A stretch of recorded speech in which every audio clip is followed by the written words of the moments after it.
How's it going, everyone? This is John from Reno, Nevada, and this is my Airbnb. I've been having a lot of questions about what my property looks like and the type of stuff that I do here. So I want to go ahead and give you guys a little walkthrough on the property so you can check it out and see if you get any advice or any tips and tricks that you like. So here we go. This is the fire pit area. So I've got string lights all around, so it makes for a very cozy evening when everybody wants to hang out and enjoy. And we've got a fire pit here. I was doing a little work on the hot tub, doing some chemical balancing, making sure everything's vacuumed out of it, cleaning it up, test dripping it. This is the hot tub. It's all dialed in, ready for the next guest that's coming in about a half an hour. We've got another seating area here that's just nice for hanging out outside. And then we've got all the area out here in the yard where, we've got a nice spot to have some morning coffee. I've got the cutout of the cowboy over in the corner here, and continuing on into the house, we've got the dining room area here for 8 guests. I've got a chef's kitchen that stainless steel appliances, 6-burner oven, the every appliance that you could think of, whether it's the toaster oven, a toaster. We've got coffee pot, got the hot kettle. I've got all kinds of stuff in here for doing all the coffee, tea, honey, you name it. We've got all kinds of different things for them. All the utensils, different, we could even do something as simple as a crock pot to, a broaster for doing your turkey. So we've got plenty of different things in here, so everybody's very happy. I've got the living room going here with workstation in case somebody's actually working. The couches fold down into futons. I've got an etched dining table here where we've got bears and Forest Service and lakes and what have you on there. So that's a fun little piece I picked up. Going down the hallway, I've got washer and dryer in the closet here so that they can do their laundry if they want to. We've got the hall bathroom here, which is more of a retro feel because it's the 1965 blue that they used to install in all of these. Coming to the first bedroom, we've got the bear room. So I picked up some different items. This ore I picked up in Tahoe, and I was staying at an Airbnb up there, and the lady actually was making these, so I really liked it and bought it for the Airbnb. Got different pictures of bears. Each room has its own AC unit so that they can cool down as they like. We've got a little carved Tahoe bear, and we just got everything set up in here to be all about the bears, so that it's more the kids' room so that they enjoy having the baby cubs. In this room, we've got the wolf room. So I had a vision of actually putting the wolf on the wall and having it howl at the moon. So I found a moon light on Amazon and put it up there. I thought it turned out pretty cool. So we've got all wolf decorations in here.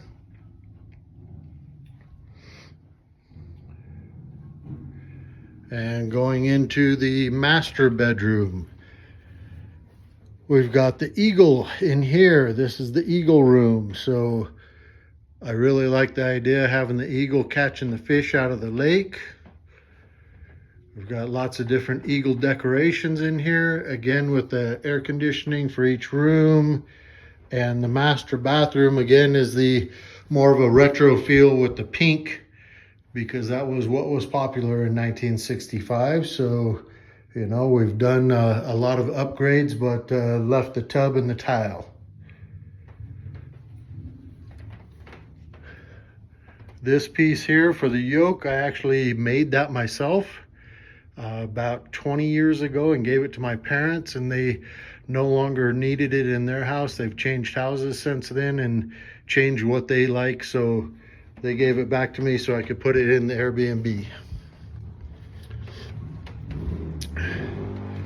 Now, talking about some of the tech stack we have, this is something that I just got going with a company called Welcome Screen.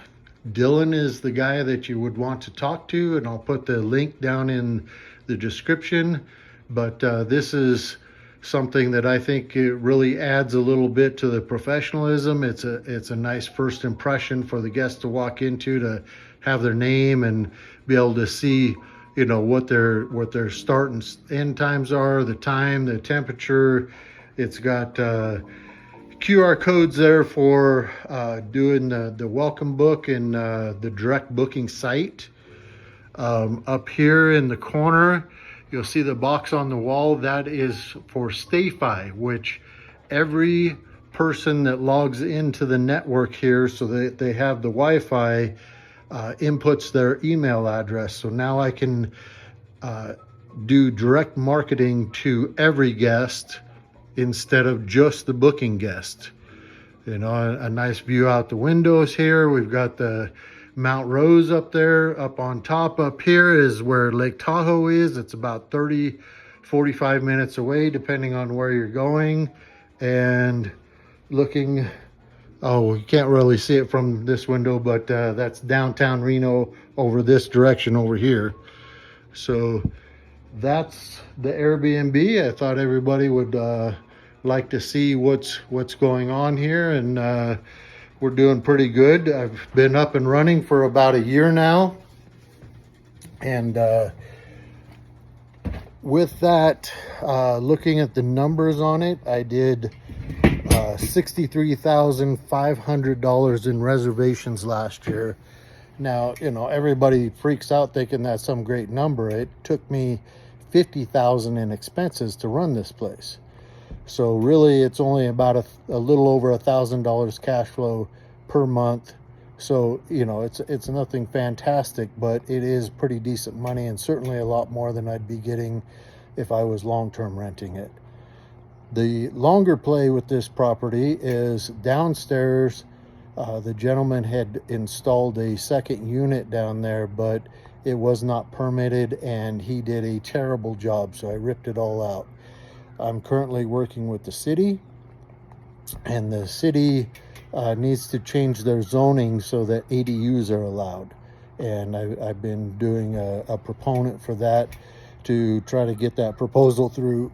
And right now they are working in the neighborhoods, looking at community support for the project to see if it's valid, and it's looking very positively.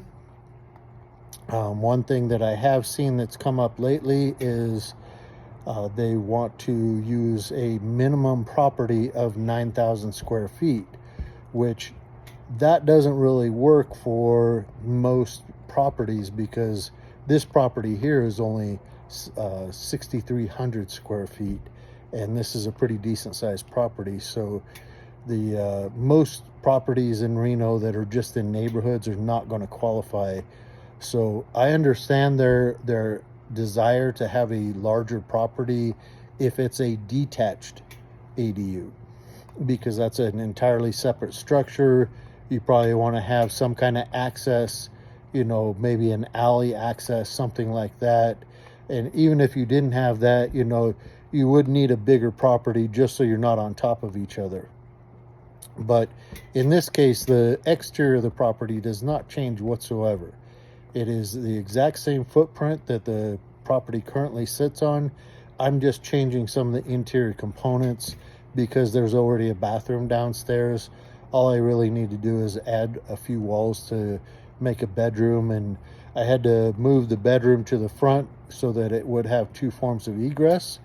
But the plan is excellent to do a 1 bedroom, 1 bath downstairs, and I'm looking to do a second Airbnb in that unit. So once that's completed, if I actually get the zoning changes, which I'm hoping to do, I'm estimating that that unit will do an additional $25,000 in revenue per year, and it won't have very much in expenses because the upstairs is already paying for everything. So that's a quick rundown of my short-term properties. So if you have any questions, please reach out. Again, this is John. I'm in the Reno, Nevada market, and I'd love to talk. Thanks. Bye.